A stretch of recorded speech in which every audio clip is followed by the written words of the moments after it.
Did you know that Orpheus was considered the founder of Orphism, an ancient Greek mystery cult that believed in reincarnation?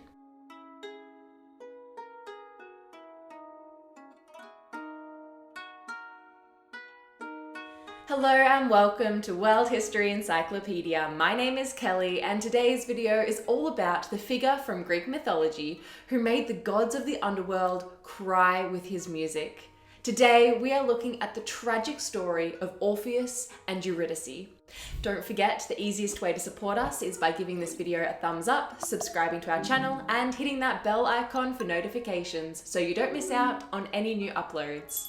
World History Encyclopedia is a non-profit organisation and you can find us on Patreon, a brilliant site where you can support our work and receive exclusive benefits in return. Your support helps us create videos twice a week, so make sure to check it out via the pop-up in the top corner of the screen or via the Patreon link down below. Orpheus is a famous figure from Greek mythology, well known for both his talents with the lyre and kithara, and the tragic story of his wife, the wood nymph Eurydice. His musical talents could charm wild animals. It could stop streams, and trees would move closer to hear his beautiful singing. It makes sense that Orpheus would be so blessed in musical talent, as his mother was the muse Calliope, and his father was Apollo, the god of music. And it was from Apollo that he learnt this incredible musical skills. As with most Greek myths, Orpheus had numerous tales associated with him from different authors in the Greek and Roman world. So he is also considered the son of the mortal king Oagris of Thrace, the region the Greeks believed the lyre came from. Orpheus is mentioned in numerous texts and was a popular figure in ancient art from mosaics to pottery. But despite being one of the heroic Argonauts on Jason's quest to find the Golden Fleece, he isn't mentioned in either of the epic works featuring many heroes, the Iliad and the Odyssey of Homer, which led to Aristotle to claim he must not have existed. On the Argo, Orpheus made himself very useful, not only by keeping the crew entertained, but by keeping time for the rowers, calming the seas with his singing, and charming the terrible sirens who were known to tempt sailors to a watery death. Unsurprisingly, in art, Orpheus is often depicted with his lyre or kithara, and is sometimes depicted in Thracian dress. Unlike most figures from myth who are very solidly mythological, the ancient Greeks were quite divided over the figure of Orpheus, whether he existed or not, mainly due to Aristotle's claim. He is, though, central to the religious movement of Orphism, a mystery cult informed by the god Dionysus, and said to be founded by Orpheus. And there are surviving texts, including the well-known Orphic hymns that adherents of Orphism recited or sung to purify their souls and find release from the cycle of reincarnation. These works tell a different story for the origins of humanity than the one from Hesiod's Theogony. According to Orphism, Hera convinces the Titans to kill and eat Dionysus, the son of Zeus. And for this, they're punished, and Zeus strikes them down, bringing Dionysus back to life. When Dionysus is reborn, humans spring from the ashes of the Titans. Orphism claimed that humans were divine entities from the spark of Dionysus, trapped in material form from the ashes of the Titans, and needed to free themselves of material entrapment through purification rites known only to the initiated. Through these rites, they were freed from the cycle of death and rebirth. They identified with Orpheus because he, like Dionysus, had descended to the underworld and returned to life.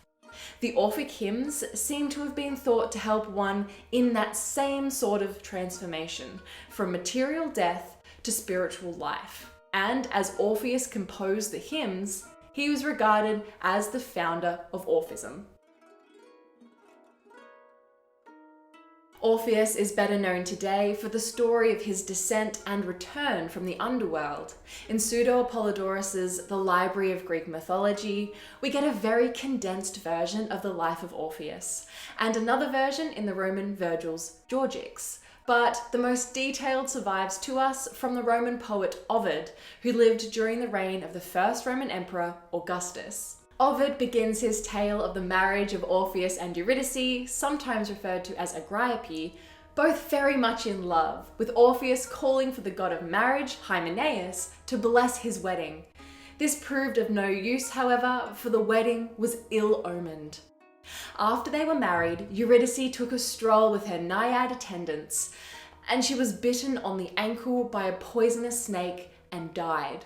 Orpheus was distraught, unable to live without her, and was determined to bring her back from the underworld.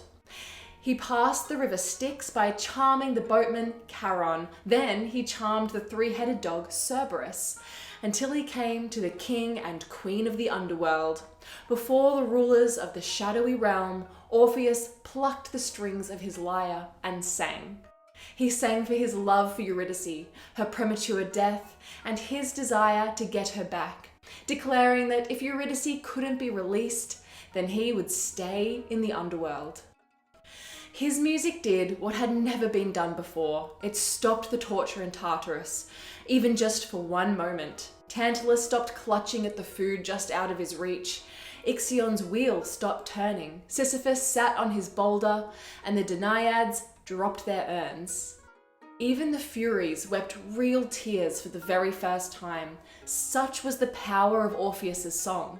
The king and queen of the underworld, Hades and Persephone, knew they couldn't refuse him after such a moving appeal, and so they summoned Eurydice. Orpheus was told he could take her back to the land of the living, but on one condition, that he walk in front of her and never look back until he had returned to the world above. Orpheus, of course, agreed, and so the two began their walk up to earth. They walked up and up until they were so close that Orpheus could see a light. But he worried that Eurydice had fallen behind, or that Hades had tricked him, and in his desperation, he turned and looked at her. As he looked at her, she sank back into the dark, stretching her arms out to him, grasping at only air. Orpheus tried to return to the underworld for her, but he was denied entrance, and Charon pushed him away from the banks of the Styx. In despair, Orpheus sat there for weeks without eating anything, being kept alive by his tears and his grief. When he finally got up, he roamed the forests and mountains of Thrace, swearing off the love of women, despite the many women wanting Orpheus, even after they were rejected by him.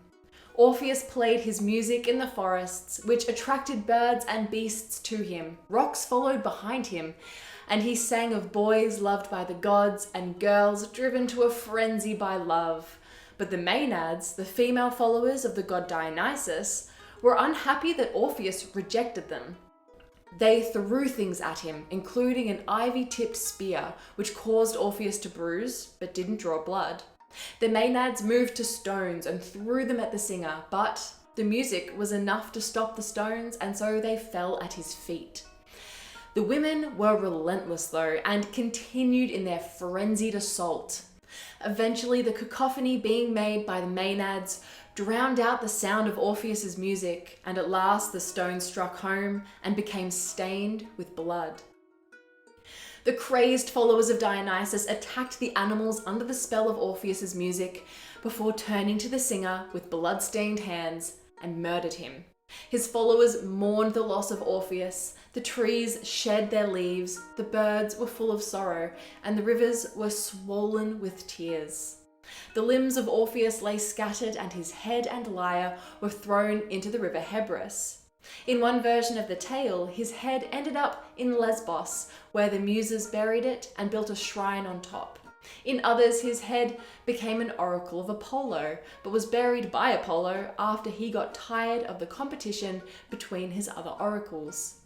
Ovid ends this sad tale with Orpheus's shade in the underworld, reunited in the Elysium fields with his wife, where they strolled together, either side by side or one before the other, but now Orpheus knew it was safe to turn and look back.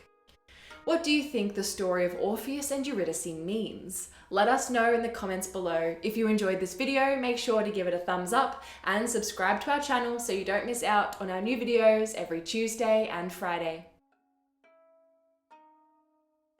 This video was brought to you by World History Encyclopedia. For more great articles and interactive content, head to our website via the link below. If you like my shirt, you can find this design and a bunch more in our shop at worldhistory.store, or you can find a link for it down below. Thank you so much for watching, and we will see you soon with another video.